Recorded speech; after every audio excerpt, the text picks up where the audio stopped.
dela bi aizpek eduki dezaketen harreman ohiko bat. Gauza asko ditugu komunean, ez? Euskaldunak, emakumeak, gazteak. Ni txikiagoa izan da, Ibabe ikusten nuela pixkat eredutzat, ez?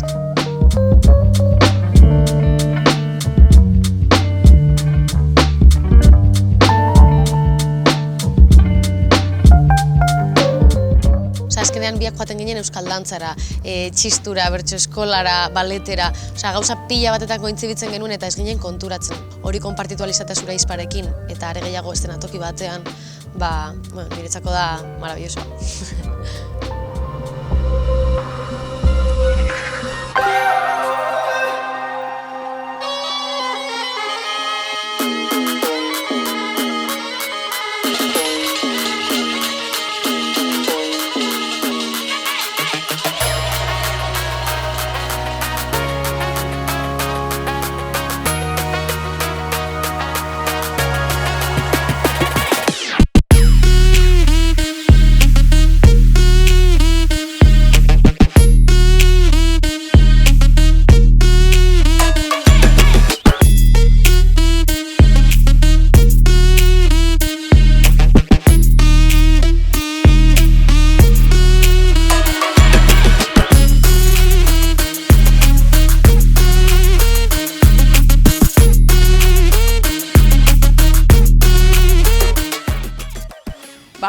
Euskal dantzaren transmisioan ikuste dut oso garrantzitsua dela, ez delako euskal kulturaren parte. Euskal dantza da zerbait lotzen hauen asko nire haurtzarora, ze egitea gustatzen zaizkidan horren beste gauzen artean seguruenik izan zen lehenengoa egin nuena.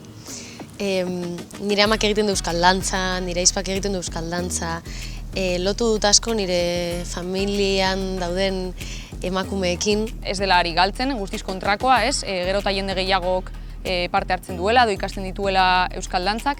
Eta nik uste dut, lehen egiten zenarekiko dagoen desberdintasun handia da, gaur egun berrera ikitzen ari dela, ez? Gaur eguneroko tasunarekin lotuta, lehen agian zen garaiarekin lotuta zegoena zen, gizonek alde batetik dantza batzuk egitea, emakumeek beste dantza batzuk, gainera, ez? Genero rol horiek perpetuatuz, ez?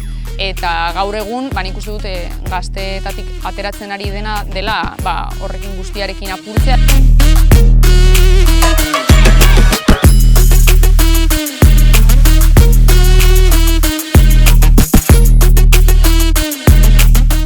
Ni Portugaletekoa naiz, eta eduki dut sorte handia guraso euskaldunak ditu dalako. Euskarak niri eman dit artea, eman dit kultura, eman dit militantzia, eman dizkit lagunak. Euskalduna naiz, hori da nire identitatea, beste gauza askoren artean. Sortzen dudanean, edo sorkuntza bide horretan, azkenean nire identitatetik ateratzen den zeo zer da, baloreak, momentuko sentimenduak edo transmititzeko.